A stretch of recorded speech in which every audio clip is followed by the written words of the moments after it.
வணக்கம் ஜோதிட அன்பர்களே. தமிழ் புத்தாண்டு குரோதி வருட நட்சத்திர பலங்கள். ஹஸ்தம் நட்சத்திரம். இந்த ஆண்டு கலவையான பலன்களை தரும் ஆண்டாக இருக்கும். சில இடங்களில் சாதகமான பலன்களை பெறுவீர்கள், ஆனால் சில இடங்களில் சில பிரச்சனைகளை சந்திக்க நேரிடலாம். ஆழ்ந்த சிந்தனைகளில் மூழ்கி இருப்பீர்கள். எதிர்பார்க்கும் காரியங்கள் இழுபறிக்குப் பிறகு அனுகூலமாக முடியும். சுறுசுறுப்பு சற்று குறையலாம். விவசாயிகளுக்கு ஏதேனும் ஒரு வகையில் லாபம் உண்டாகலாம். சிலருக்கு தனிமையில் விருப்பம் உண்டாகும். சில நேரங்களில் படபடப்பாகவும் ஒருவித பதற்றத்துடனும் காணப்படுவீர்கள். சிலருக்கு எதிர்மையான எண்ணங்கள் அதிகரிக்கும். மனதில் சந்தேகம், பயம், குழப்பம் போன்ற விஷயங்கள் வந்து போகும். சிலர் ரகசியமான வேலைப்பாடுகளில் ஈடுபடுவீர்கள்.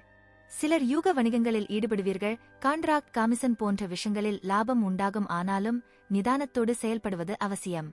காரியங்களில் மந்த தனம் உண்டாகும். இருந்தபோதிலும் வெற்றி உண்டு. ஆகையால் நிதானத்தோடு செயல்படுவது அவசியம். குடும்பத்தை நிர்வகிப்பதில் சற்று சிரமம் தரும் ஆண்டாக இருக்கும். ஆனாலும் பெரிய அளவில் பாதிப்பு எதுவும் இருக்காது. வெளிநாட்டுத் தொடர்புகளால் ஆதாயம் உண்டாகும்.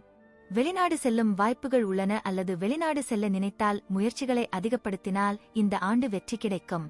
இயந்திரத் தொழிலில் ஈடுபட்டுள்ளோருக்கு ஏற்றம் உண்டாகும். உத்தியோகஸ்தர்களுக்கு பிரச்சினை உருவாக வாய்ப்பில்லை. ஆனால் எதிர்பார்த்த முன்னேற்றம் சிறிது தாமதத்திற்கு பிறகு கிடைக்கும்.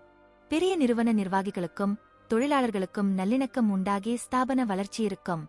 வியாபாரிகளுக்கு நஷ்டம் இருந்தாலும் அதை ஈடுகட்டும் வகையில் வளர்ச்சி இருக்கும்.